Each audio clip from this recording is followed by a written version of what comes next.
All right, Dominic, thank you so much for joining me. I have so many questions on AI, and I suspect most people do too. And I think we're kind of at this point where everyone knows AI is important. Um, but I think this now comes down to the timing. So, how important, in your opinion, is it for organizations to develop AI capabilities this year? When I talk to a lot of our clients, sometimes I think we're just not thinking big enough about where AI is going to go in the future and what we need to do right now. And someday AI is going to run through everything we do. Like Totally. electricity powers so much in our lives today, from our cars to our toothbrushes, to our fitness trackers on our wrists.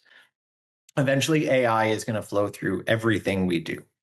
Now, that might take about 10 years to get there. But in the meanwhile, we have to start building towards that future now and developing those capabilities. And I actually think there's a huge risk to organizations who don't start getting on that road now.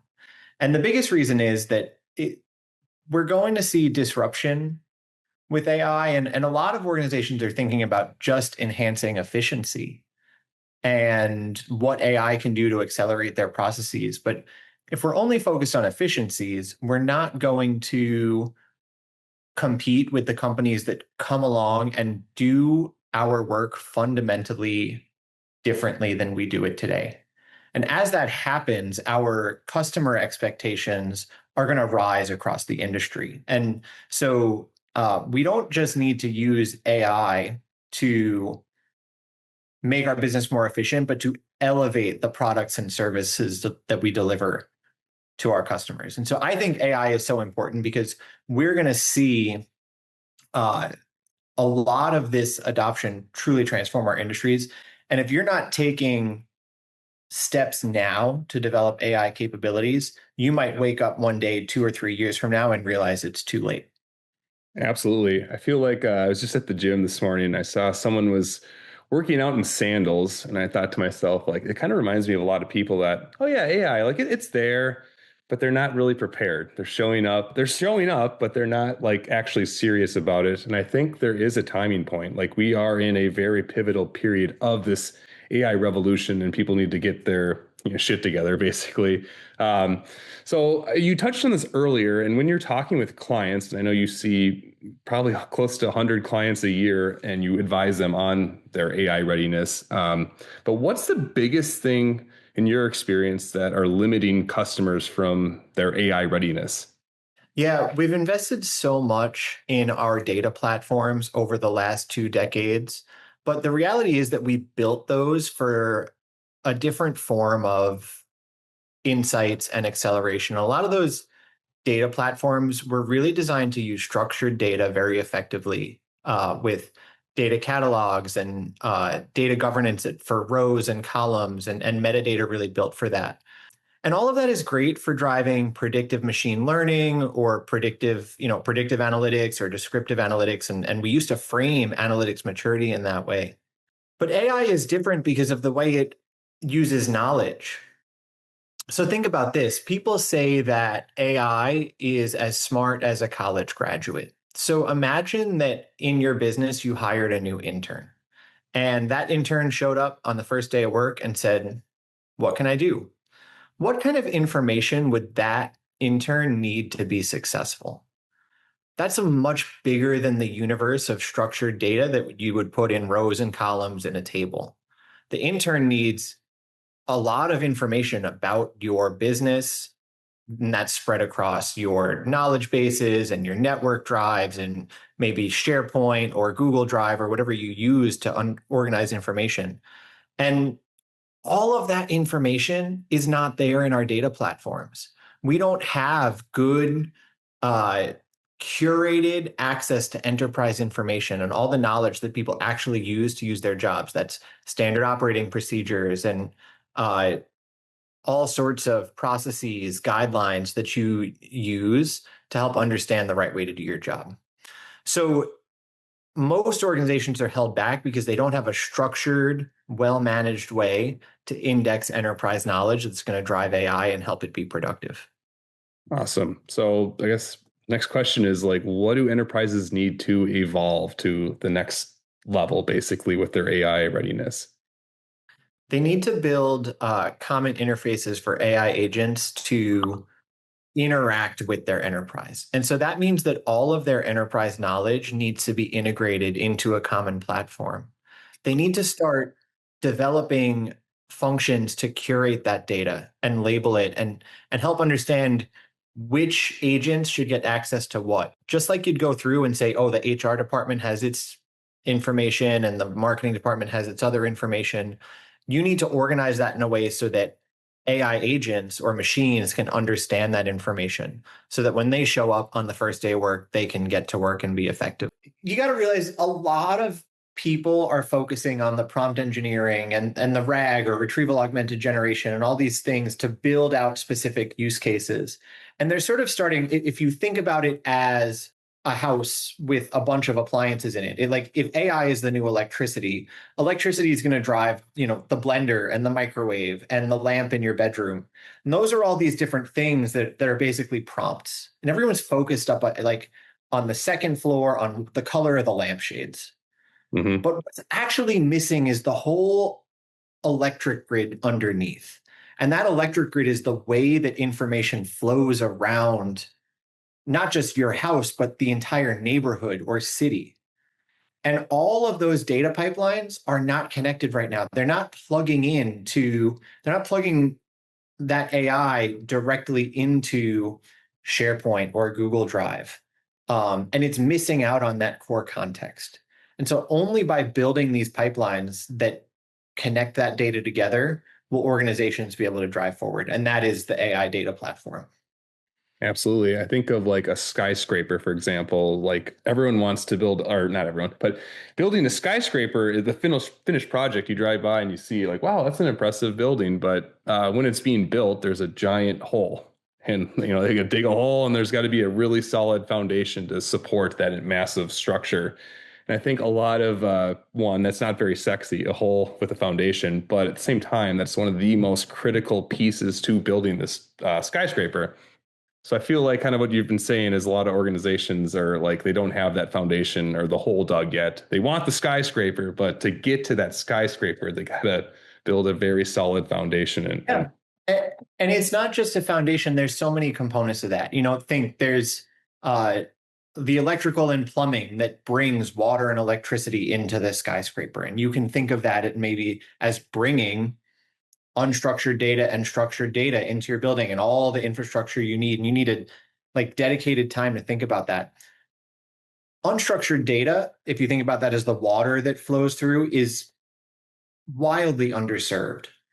Most data platforms are built for structured tables and columns. They're not built for extracting information from images or PDF documents or audio.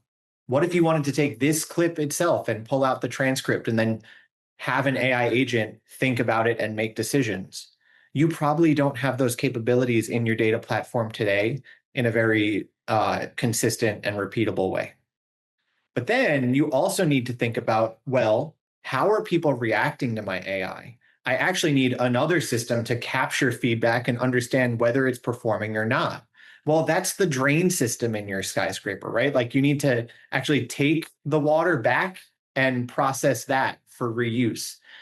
So there's so many different subsystems that need to be built in these massive skyscrapers that we're building. And maybe you're not a skyscraper. Maybe you're not a Fortune 25 company. Maybe you're 250 person company operating in Omaha, Nebraska. yeah, Well, you still have to live in a house, and that house needs an electrical system and water plumbing and drains. So everyone needs to be thinking about developing these capabilities so that they can drive their businesses forward and not be disrupted. absolutely. That was a great analogy with that. And based on that, what level do you think most businesses are at with their AI platform in the sense of like a building? Do they have a foundation built yet? Or they don't have anything? Like, what are you seeing? I think what I see is basically houses that have uh, maybe one system like electrical, but not the other systems, right? Like they might be strong in, particularly most are strong in structured data, but they're lacking a lot of other core capabilities that make them AI ready. Perfect. And if you're, well, not perfect, it sucks. You got to have plumbing, right? If you have electricity, great, you can cook your food. But when it comes time to go in the bathroom or anything else, really, you're still struggling. So if you are one of those houses that just has the electricity, what would be your piece of advice to get started to building out the rest? Is it focus strictly on getting those elements in place, the plumbing, the electricity, or is there maybe one thing over the others that people should start with? What would Yeah. be your advice to that? The, the very first step is to look at the problems that are facing you in your business. Hmm. You have to realize that every business problem you have is actually an AI problem because everything AI is so generally applicable today with these foundational large language models that you can really work it into everything and you don't need as much data as you did before. So you have to start treating those as AI problems. Then you say, okay, once you've figured out how to apply AI to that problem, then you work backwards into what data do I need? And what capabilities do I need to deploy these models and data? And so, what you can actually do is take your biggest business problems and all of the use cases that solve those problems, and then sort of categorize them by the capabilities that you need to implement or the data that you need to transform. And you're going to find some really low hanging fruit that only requires some basic capabilities and doesn't require a mountain of data. And then you need to go action on that use case today. Absolutely. And I feel like too, when you start hitting those use cases, those early wins, like that just builds more trust. More people are like, oh, yeah, actually, yeah, wow, they're doing AI. And Absolutely. I think that opens up doors for more budget, more capabilities. So I love that. Well, and not to mention the efficiency you drive. As you find efficiencies in one part of your business, the people who used to work on that can then go work on um, improving AI and curing data for other things. And that's where you're just going to see that across the whole industry, and that's just going to drive the evolving customer expectations and really move the whole economy forward. Absolutely. I wish it would be fun to like hop on a time machine now, just to peek in like a year from now to see like just how drastically things are moving. And I think there's this paper by Andrew Ng, I think he wrote it in 2018 around basically what you just said, AI is the new electricity. And at the time, I think he made a bold claim that AI will impact every single organization and transition to, I'm not good with math, 7 years later, 8 years later, whatever it is, to 2025. And we're seeing that every company right now wants to start doing more with AI. But I think AI also has the potential to help save businesses too, especially if they're struggling. When you get those efficiency gains and you're doing incredible things that some of our customers are doing, it's very powerful. So, one, what is your prediction? What do you think AI will look like for most enterprises in a year from right now? I have to believe that a lot of enterprises will still be relatively early in their journey a year from now. But the past year has really been one of proof of concept for AI. And I actually believe that within the next year, organizations are going to have AI in production. Now, the technology is evolving so quickly that things are going to change. Like those use cases aren't going to be perfect. We're going to want to evolve them over time. But this really is the year of production. I think that organizations are going to demand that they actually have efficiency gained by AI. So this is the year to actually take a few things and get them right, rather than uh, trying 100 different POCs and throwing spaghetti at the wall to see what sticks. So I think for those folks watching this is the AI train has not left the station, but it is leaving soon. And it is good to get those is that a word? Foundational elements in place now so that a year from now, yeah, you can start to see the proof of concepts coming into reality and more just basically like the future is so bright. It's just getting Yeah. in now, which is very important. That's how I've been spending my time with our clients. That we're taking time to put pen to paper instead of pencil and make a real plan so that in the next 6 to 12 months we have measurable business value to show. Absolutely, especially when you have the measurable business value, which is really cool to see. And I know I've been working on some case studies for some of the projects we've worked on with our customers. And I feel like in the past, a lot of our case studies were, hey, we helped migrate to the cloud. And now it's really fun to see some of these AI use cases come into fruition. Like, wow, we saved hundreds of hours of manual time. We've increased, all these crazy metrics that I feel like were never possible in the past, which is really cool. So, yeah, I'm really excited to check back with some of our customers a year from now, especially with the work you're doing, to see like how much it's impacting their business for the good. Anyways, Dominic, thank you so much for meeting with me today. I love picking your brain on various topics, especially AI. And let's do this again. This is always fun to hear what's on your mind. Yeah, likewise, Mitch. I love the analogies that you create and how we can just sort of make sense out of AI for everyone. Awesome. Well, have a good one. We'll talk to you soon.